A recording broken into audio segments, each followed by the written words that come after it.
Well, guys, welcome back to the channel. I just saw one of Osgood Perkins' new movies, Keeper, and I really enjoyed it. But I want to show you guys what I got from the director already, the movies I have that he's directed. And so I'll just sort of show you guys. Some of them I'm not too hyped on like other people are, and some I think are obviously really, really good. So the first one, I have Gretel and Hansel. So this one, I thought it was a well-made movie. I did, for the most part, enjoy it on sort of a surface level. I think the pacing and the slow burn aspect was a little bit too much for me. It wasn't my kind of movie, but I can still recognize this was a well-made movie. I just don't think it was for me. But I want to see more of the director's work, so that's sort of really the only reason why I picked this up. And so yes, if you have an interest in it, I would say check it out. Just ignore my nitpicking of it, just because I just don't think it was for me, but I think that's totally fine. Not every movie's for everyone. So I got this one in my collection. And then we have this one, The Monkey. I really enjoyed this. And it's crazy because I think when this movie came out, or the physical copy came out, it seemed as if it was hard to find the 4K. I pre-ordered mine. I got mine pretty early, and it was one of those things that seemed difficult to find at first, or at least just in my area where I shop for movies. So to have it was pretty cool. The only thing with this one that I think was sort of interesting is that when the trailers came out, and maybe I could just be misremembering it, it seemed to be a pretty serious, supposedly really scary movie, and it really wasn't. This was more of a horror comedy. So it was funny. It was a great movie. I just don't think the tone of its final product is exactly what the trailers portrayed. But I don't think that's a bad thing. I only point that out because it was almost the same way for Keeper, where some of the tone and the vibe you get from the trailer, I didn't see those really mix with the film's final product. So I don't know if it's a marketing strategy done on purpose, or if it's just, I'm not really sure. Maybe that could just be his thing, just sort of psych people out with having some pleasant surprises, because it is, I think, are good surprises. I mean, for a comedy movie, this was done very, very well. The comedy moments hit just right, and it was genuinely funny. So, like I said, that's not really a complaint. It's just something that I think I've noticed. But I would check this one out as well. I absolutely love this movie. This one was great.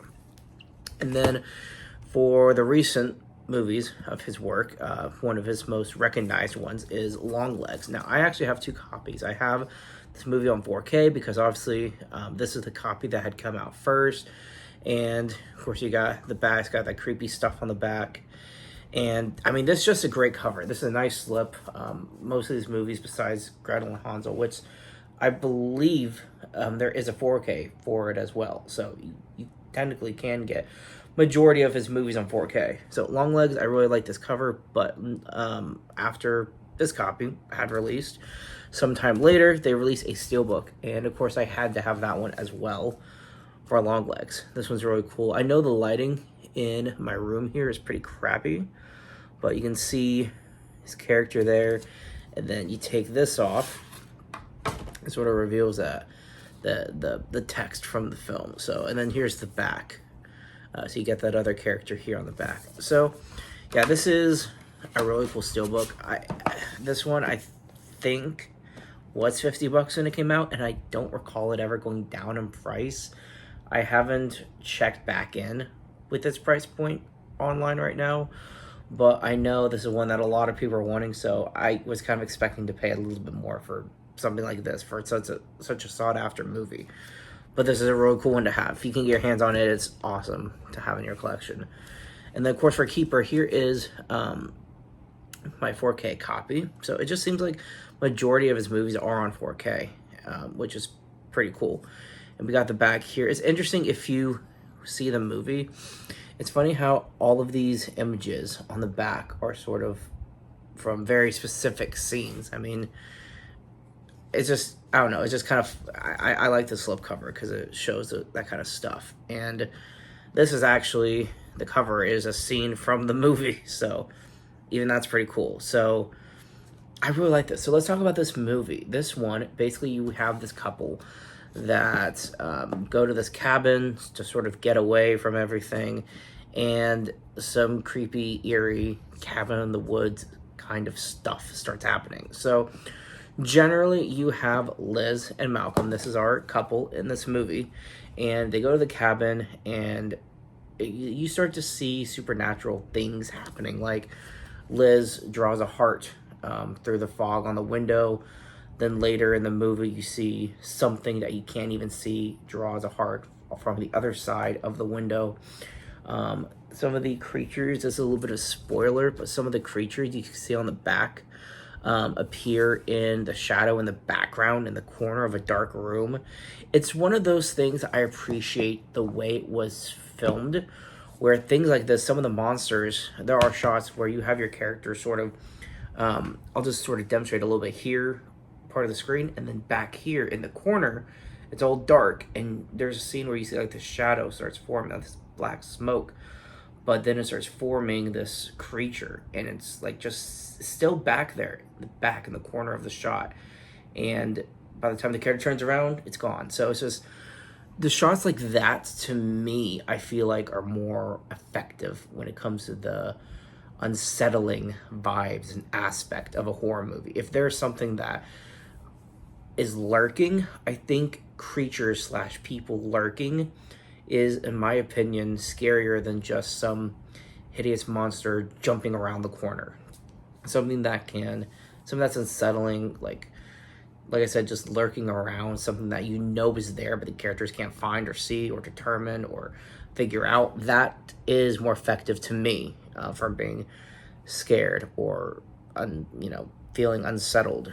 So I like that kind of stuff. I think it's really cool, and it was done really well in this movie, which is probably why I like it so much. And so as we sort of move on for the movie, as I'll sort of explain the rest of it, is after they're in this cabin, supernatural things are happening. Malcolm, he's a doctor of sorts. They don't like exactly explain what exactly he does, but a patient, something's going wrong with the patient, he's got to leaves her alone in the cabin, and you get the impression that by the time he gets back, he expected her to not be there anymore. He has this creepy brother in the movie that doesn't really serve much of a role, except for he brings another random girl to his cabin, which is sort of the same thing he's doing. And it makes sense later. You find out why, because not long after you meet his brother and this woman that's with him, she ends up, you find, getting killed not long after they appear on screen.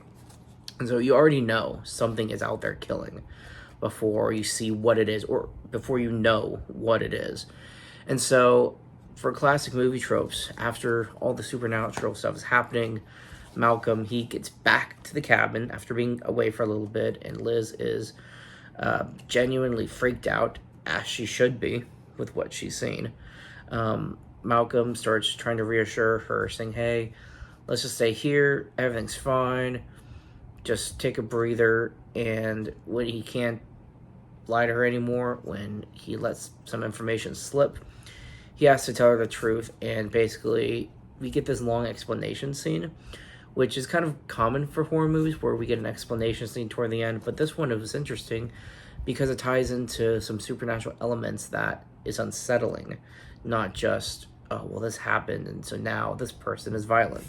It was, when it comes to the writing for the explanation and what's going on and what these things are, there's a lot of creativity that went into the writing for this, because it was a multi-layered explanation with several components. So I thought that was really interesting. It wasn't something that was just one-sided. It wasn't something generic. It was something new, unique, and interesting. So that's another reason I really liked it. It was the effort that went into the writing for this movie. And so we learn that there was some creature he and his brother, Malcolm and his brother, found as kids that gave birth to this thing, gave birth to these monsters. And as long as he and his brother brought women, just human sacrifice, pretty much, these creatures would give them prolonged life. So we actually find out they're super old. They just don't really look it.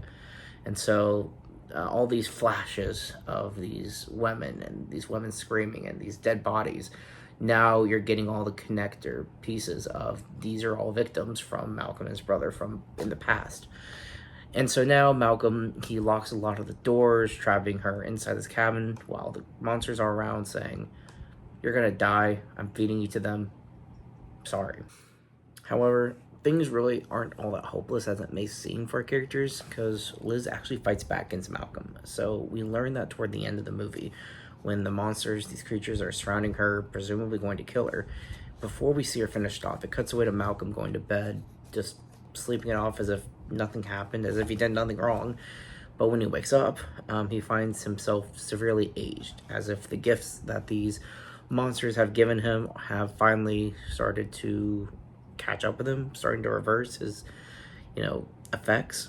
And so we see that they ended up kidnapping him, and they're about to kill him, but he sees Liz survives. And we see her eyes are a little different, that clearly they've given her some sort of abilities, and she lets him know that they wanted her to stick around instead of him. So after all the terror that he and his brother have caused, it looks like that's finally coming to an end. The monsters aren't defeated, but Liz gets to survive, who was the real victim of this whole movie. So overall, it is a happy ending, generally. So I enjoyed it. I would check it out, guys. I really like this one. It has got a lot of eerie shots and sequences, but in the best way. So check it out, guys. Let me know what you think. Keep it digging. Until next time.